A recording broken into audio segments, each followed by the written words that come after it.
Hello everyone, this is Coca-Coalic. I'm coming out with you with a new video.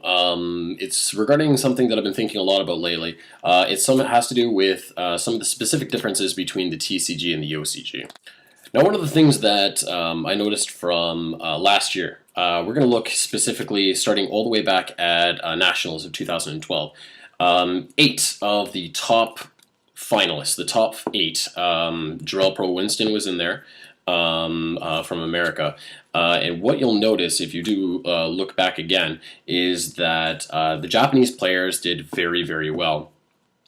You'll notice that 4 of them made top 8. What is even more impressive is the fact that there were only 5 that went, and 4 of those 5 made top 8. Now you might be asking, what does this have to do with the differences between the TCG and the OCG? I think it has to do specifically with availability of cards. Over here in the OCG, which is very different from what you have over in the TCG, TCG is limited to TCG cards. You are able to play with English cards, French cards, Spanish, German, and I think Italian as well.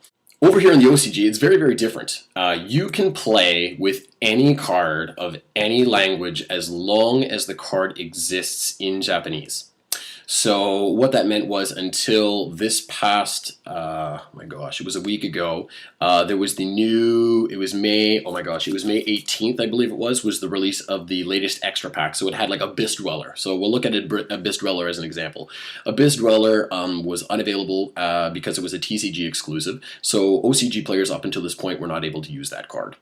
Now, any card, however, that does exist in the TCG and also the OCG. If you go to an OCG tournament, you are able to play an English card. You can play an Italian card, a Spanish card, a French card, a Korean card, a Chinese card. It doesn't matter. All cards are equal.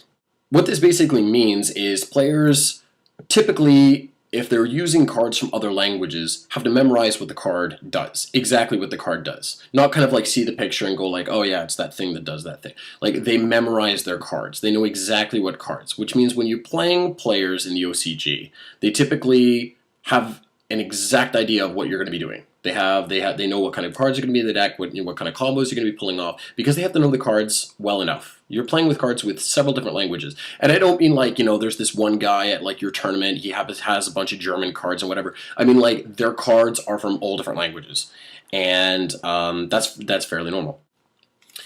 Another thing to note is that there are price differences between these cards. For example, what I'm going to look over specifically is with the latest release of Lord of the Tachyon Galaxy, Dracasac, like many other cards, got a rarity bump. Now, I know the Dragons actually got a D bump, but anyway, we'll get into that later.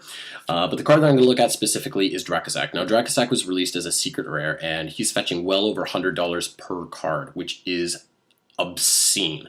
Valued at that much. I just think that's absolutely silly.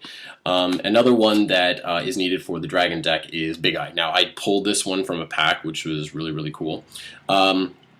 Big Eye over here is an ultra rare, and ultra rare for Big Eye is about $28. High end is probably about $30. So $28 to $30 for a Big Eye, which is significantly, again, less than TCG players are paying for their Big Eyes. Now, Mega Capital G made a very, very good post a number of months ago about how we should do away with secret rares, and I totally agree with him because I find that secret rares are a way for Konami to push up the value of cards to the point where the mass majority of players cannot get them, because unless they are lucky enough to pull that card and they only need like one of it to run, let's say like Dark Arm Dragon, if you need something like 3 Big Eyes to run the Dragon deck and you need 3 Dracasacs, what are you looking at? Like $400, $500, $600 for 6 cards of 15 in your extra deck? You haven't touched your main deck yet. Yeah, I'm sure everybody and their mom is playing that deck. We're going to look at next at Blaster. Now, I have super ones because I think they look really badass, and I got them when they first came out to go with my Level deck. Now, the Dragons got Dragon Rulers got a D bump, so they were pushed down to a rare. Now, the rare is great because the rare over here in Japan, the English one, is about $10. For back home. So it's about $10. Now, these guys here are fetching about 18 to 20, depending on where you go. 18 to 20 for each one. Now, no problem. Hey, you want a cheaper card? I'm going to use the English blasters because I mean they're only half the cost of the super Japanese blasters. So the Japanese players are starting to buy the English rares, and then oh my gosh, do I want to spend $100 for Dracosac? No, I'll buy it for $5. So they use the Japanese Dracosacs in their extra deck. Now they're not going to be paying $100 for a Big Eye. They're not going to be paying $90 or whatever. I'm just taking roughly what Big Eye is fetching for, and they're going to pay, you know, $28 maybe to get a Big Eye. That's significantly different. I mean, you could buy a playset for the cost of one in English. You're able to play the Dragon deck by basically buying the English main deck cards and the Japanese extra deck cards. And then that overall makes the whole deck cheaper. And then more people are able to play that deck, which means that the meta that you're playing in becomes more competitive because people are playing the higher tier decks. When most players are not able to afford these cards, either the extra deck or the main deck card, they can't play with them. If they can't play with them, they play with what they can play, which is either based on cards that they've had for a long time, like they go back to Gladiator Beasts, or they go back to like Six Samurai, or they go back to whatever deck, or they just play with whatever cards they have. Typically, those are decks that are not the very highest of tiers, currently being probably over here in the OCG. I'm speaking for the OCG, but I'm just going to let you know that the OCG meta is going to become the TCG meta, which is very, very normal. So you're going to be looking at E-Dragons, Prophecy, and the Vers. And those are the three ones.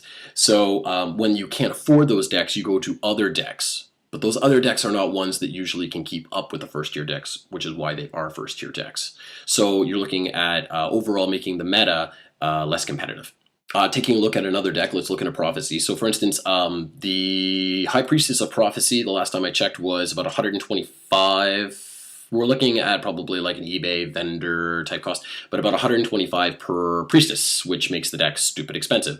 You're also looking at Spellbook of Judgment Day, which is fetching over 100, and you need 3 of them. You got Spellbook of the Masters, and I think you run 2 typically in the deck, and that is another secret rare. And I know I saw an English one in Japan and it was fetching 50, but I probably assume that's worth more than that back home, plus the Spellbook Tower. And the Spellbook Tower I think is another 30 or something, I could be wrong.